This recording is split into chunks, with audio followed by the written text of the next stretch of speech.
Hello guys, welcome back to ഫോട്ടോപീഡികയുടെ പുതിയൊരു വീഡിയോയിലേക്ക് എല്ലാവർക്കും സ്വാഗതം. ഗൈസ്, അപ്പോൾ നമ്മുടെ ഇന്നത്തെ വീഡിയോ എന്താണെന്ന് വെച്ചാൽ ഈ ഒരു ഫോട്ടോയുടെ ബാക്ക്ഗ്രൗണ്ട് എങ്ങനെ ബ്ലർ ചെയ്തെടുക്കാമെന്നാണ് നമ്മൾ നോക്കാൻ പോകുന്നത്. അപ്പോൾ നമ്മൾ സാധാരണയായിട്ട് ക്യാമറയിലൊക്കെ എടുക്കുമ്പം ഓട്ടോമാറ്റിക്കായിട്ട് നമുക്ക് ബ്ലർ ചെയ്ത് ഫോട്ടോ കിട്ടുന്നതായിരിക്കും. പക്ഷേ ഫോണിലെടുക്കുമ്പോൾ അങ്ങനെ നമുക്ക് കിട്ടത്തില്ല. അപ്പം അതങ്ങനെ നമുക്ക് എഡിറ്റ് ചെയ്ത് ബ്ലർ ചെയ്യാമെന്നാണ് നമ്മളിന്ന് നോക്കാൻ പോകുന്നത്. അപ്പോൾ നമുക്ക് ഒട്ടും സമയം കളയാതെ വീഡിയോയിലോട്ട് പോകാം. അപ്പോൾ നമ്മൾ ഈ ബ്ലർ ചെയ്യാനായിട്ട് യൂസ് ചെയ്യുന്ന ആപ്ലിക്കേഷൻ എന്താണെന്ന് വെച്ചാൽ സ്നാപ്സീഡാണ്. അപ്പം ഈ ഒരു സ്നാപ്സീഡ് ഉപയോഗിച്ചുകൊണ്ട് മാത്രം നമുക്ക് എങ്ങനെ ഈസി ആയിട്ട് ഈ ഒരു ബാക്ക്ഗ്രൗണ്ട് ബ്ലർ ചെയ്യാമെന്നാണ് നമ്മൾ നോക്കാൻ പോകുന്നത്. അപ്പം നമ്മുടെ സബ്ജക്റ്റ് എന്താണെന്ന് വെച്ചിട്ടുണ്ടെങ്കിൽ ഈ ഒരു ഫ്ലവറാണ്. അപ്പോൾ നമുക്കിത് എങ്ങനെയാണ് ബ്ലർ ചെയ്തെടുക്കുന്നത് നമുക്ക് നോക്കാം. അപ്പോൾ നമുക്ക് നേരെ വീഡിയോയിലോട്ട് പോകാം. അപ്പോൾ നമുക്ക് ഈ ഒരു ഫോട്ടോയുടെ ബാക്ക്ഗ്രൗണ്ട് ബ്ലർ ചെയ്യാനായിട്ടുള്ള ഒരു ആദ്യത്തെ സ്റ്റെപ്പ് എന്ന് വെച്ചിട്ടുണ്ടെങ്കിൽ ഈ ഒരു നമ്മുടെ സബ്ജക്റ്റ് ആയിട്ടുള്ള ഒരു ഫ്ലവർ നമുക്കൊന്ന് റിമൂവ് ചെയ്യണം. അപ്പോൾ അതിനായിട്ട് ഇവിടെ ടൂൾസ് സെലക്ട് ചെയ്തതിന് ശേഷം ഇവിടെ ഹീലിംഗ് എന്നുള്ളൊരു ടൂൾ കാണാം, അത് സെലക്ട് ചെയ്യണം. അത് സെലക്ട് ചെയ്തിട്ട് നമുക്കൊന്ന് ഈ ഒരു ഫ്ലവർ നമുക്കൊന്ന് റബ്ബ് ചെയ്ത് കളയാം. ശേഷം നമ്മളിവിടെ ടിക്ക് കൊടുക്കണം. ഇനി നമുക്ക് അടുത്ത സ്റ്റെപ്പ് ഈ ഒരു ബാക്ക്ഗ്രൗണ്ട് ബ്ലർ ചെയ്യുക എന്നുള്ളതാണ്. അപ്പോൾ അതിനായിട്ട് ഞാനിവിടെ ടൂൾസ് സെലക്ട് ചെയ്തതിന് ശേഷം താഴോട്ട് സ്ക്രോൾ ചെയ്യുമ്പം ലെൻസ് ബ്ലർ എന്നുള്ളൊരു ഓപ്ഷൻ കാണാം, അത് സെലക്ട് ചെയ്യണം.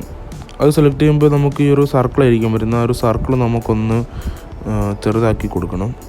ശേഷം നമുക്ക് താഴോട്ട് സ്ക്രോൾ ചെയ്യുമ്പോൾ ട്രാൻസിഷൻ എന്നുള്ളൊരു ഓപ്ഷൻ കാണാം, അത് സെലക്ട് ചെയ്തതിന് ശേഷം അത് നമുക്ക് 0 ആക്കണം. ശേഷം നമുക്ക് ഏതെങ്കിലും ഒരു സൈഡിലോട്ട് മാറ്റി വെച്ചതിന് ശേഷം നമ്മൾ മുകളിലോട്ട് സ്ക്രോൾ ചെയ്യുമ്പോൾ ബ്ലർ സ്ട്രെങ്ത് എന്നുള്ളൊരു ഓപ്ഷൻ കാണാം, അത് നമുക്കൊന്ന് നല്ല രീതിയിൽ കൂട്ടി കൊടുക്കണം. നിങ്ങളുടെ ആവശ്യത്തിന് കൂട്ടി കൊടുത്താൽ മതി. ശേഷം നമുക്കിവിടെ വീക്ക്നെസ് സ്ട്രെങ്ത് എന്ന് പറയുന്നൊരു ഓപ്ഷൻ ഉണ്ട്, അത് നമുക്ക് ആവശ്യമുണ്ടെങ്കിൽ കൊടുത്താൽ മതി. ഇപ്പം ഞാനിവിടെ അത് അനക്കുന്നില്ല. അപ്പം ശേഷം നമുക്കിവിടെ ടിക്ക് കൊടുക്കാം.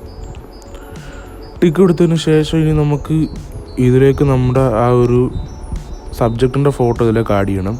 അപ്പോൾ അതിനായിട്ട് വീണ്ടും ടൂൾസ് സെലക്ട് ചെയ്തതിന് ശേഷം താഴോട്ട് സ്ക്രോൾ ചെയ്യുമ്പോൾ ഡബിൾ എക്സ്പോഷർ എന്നുള്ളൊരു ഓപ്ഷൻ കാണാം, അത് സെലക്ട് ചെയ്യണം. അത് സെലക്ട് ചെയ്തതിന് ശേഷം ഇവിടെ താഴെ ലെഫ്റ്റ് സൈഡിലായിട്ടൊരു ആഡ് ഇമേജിൻ്റെ ഒരു ഓപ്ഷൻ കാണാം, അത് സെലക്ട് ചെയ്തിട്ട് നമുക്ക് ആ ഒരു ഫോട്ടോ ഇതിലേക്ക് എടുക്കാവുന്നതാണ്. അപ്പം ഞാനിവിടെ ആ ഒരു ഫോട്ടോ ഗ്യാലറിയിൽ നിന്ന് നമ്മൾ ഈ ഒരു സ്നാപ്സീഡിലോട്ട് ബ്ലർ ചെയ്ത് വെച്ച ആ ഒരു ഫോട്ടോയിൽ ആഡ് ചെയ്തിരിക്കുകയാണ്.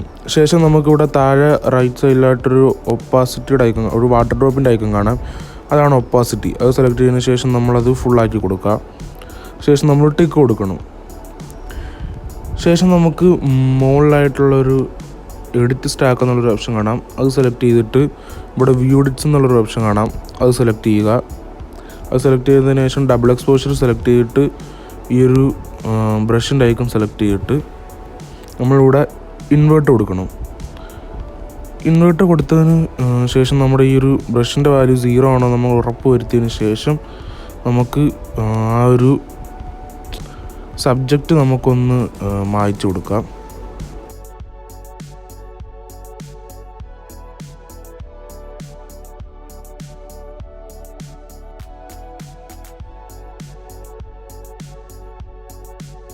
അപ്പം നമ്മൾ ആ ഒരു മായ്ച്ചു കൊടുക്കുന്ന ആ ഒരു സമയത്ത് നമ്മുടെ കയ്യിൽ നിന്ന് ഈ ഒരു ബ്രഷ് ഇങ്ങനെ വെളിയിലോട്ട് പോവുകയാണെങ്കിൽ നമ്മളിവിടെ ആ ഒരു ഡബിൾ എക്സ്പോഷറിൻ്റെ വാല്യൂ 0 അല്ലോ. അപ്പോൾ നമ്മളതിന്ന് കൂട്ടി 100 ആക്കിയതിന് ശേഷം നമുക്ക് ആ ഒരു വെളിയിലോട്ട് പോയ ഭാഗത്ത് നമുക്കൊന്ന് തിരിച്ച് മായ്ച്ചു കൊടുത്താൽ മതി. ഇനി നമുക്ക് അതൊന്ന് മായ്ക്കാം.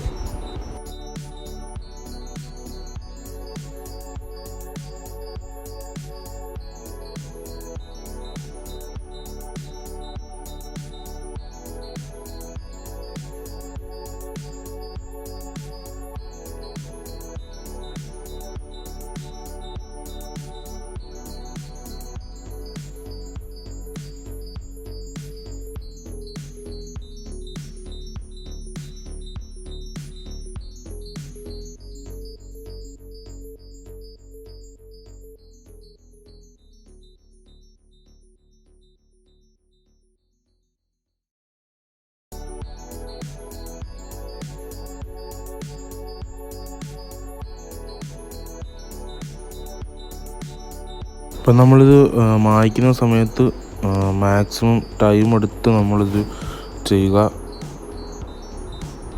അപ്പം ഞാനിവിടെ ഒന്ന് റഫായിട്ട് ചെയ്യാണ് ഒരു കാണിക്കാൻ വേണ്ടിയിട്ട് ഞാനിവിടെ റഫായിട്ടാണ് ചെയ്യുന്നത്. അപ്പോൾ നിങ്ങൾ ചെയ്യുമ്പം മാക്സിമം നല്ല സമയമെടുത്ത് നമ്മൾ ഇത് മായ്ക്കണം, എന്നാലേ കറക്റ്റ് ആ ഒരു ഇതിൽ കിട്ടത്തുള്ളൂ.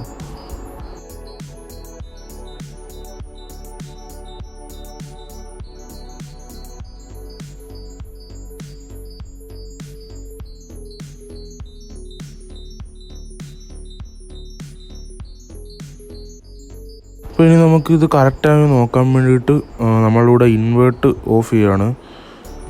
ഓഫ് ചെയ്തതിന് ശേഷം നമുക്കൊന്ന് സൂം ചെയ്ത് നോക്കാം ഇവിടെയൊക്കെ കറക്റ്റായിട്ടുണ്ടോ എന്ന്. ഇപ്പോൾ ഇവിടെ ആയിട്ടൊക്കെ ഇങ്ങനെ ചെറിയ രീതിയിൽ കയറിയിപ്പുണ്ട്. അപ്പോൾ അത് മാറ്റാനായിട്ട് നമ്മളിവിടെ ഡബിൾ എക്സ്പോഷർ വാല്യൂ 0 ആക്കിയതിന് ശേഷം നമ്മളൊന്ന് ആ സൈഡിൽ കൂടെ ഒക്കെ ഒന്ന് വരച്ചു കൊടുക്കാം.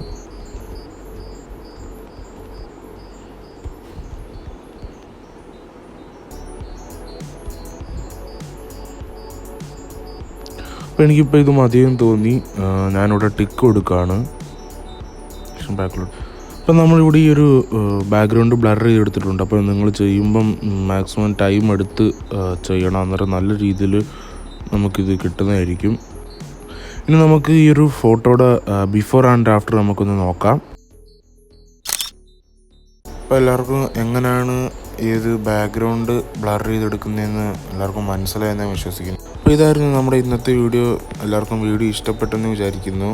ഇപ്പോൾ വീഡിയോ ഇഷ്ടപ്പെട്ട ലൈക്ക് ചെയ്യുക, ഷെയർ ചെയ്യുക, സബ്സ്ക്രൈബ് ചെയ്യുക. അപ്പം നമുക്കിനി അടുത്തൊരു വീഡിയോ ആയിട്ട് കാണുന്നവരേക്കും ബൈ ബൈ.